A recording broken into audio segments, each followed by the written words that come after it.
क्या आपने कभी सोचा है कि भगवान शिव के पिता कौन हैं? हम सभी जानते हैं कि भगवान श्री राम के पिता राजा दशरथ थे। भगवान श्री कृष्ण के पिता वसुदेव थे। लेकिन जब बात भगवान शिव की आती है तो ये प्रश्न बेहद रहस्यमय हो जाता है। आखिर महादेव के पिता कौन हैं? इस प्रश्न का उत्तर जानने के लिए हमें हिंदू धर्म के गहरे आध्यात्मिक ज्ञान को समझना होगा। शास्त्रों के अनुसार भगवान शिव को अनादि और अनंत कहा गया है। अनादि अर्थात जिनका कोई आरंभ नहीं है और अनंत अर्थात जिनका कोई अंत नहीं है। यही कारण है कि अधिकांश शैव परंपराएं भगवान शिव को स्वयंभू मानती हैं, अर्थात वे किसी के द्वारा उत्पन्न नहीं हुए। वेदों में रुद्र के रूप में शिव की महिमा का वर्णन मिलता है।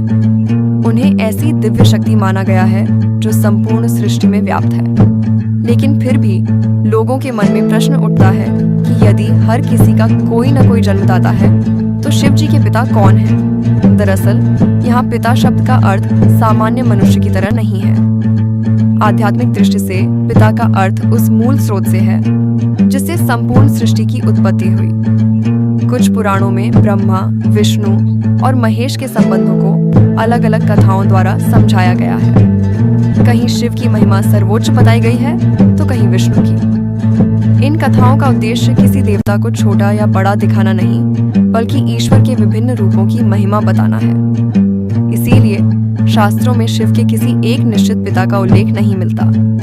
कई विद्वानों का मानना है कि भगवान शिव स्वयं उस परम सत्य के स्वरूप हैं, जिससे सृष्टि का निर्माण, पालन और संहार होता है। यही कारण है कि उन्हें महादेव कहा जाता है, देवों के भी देव।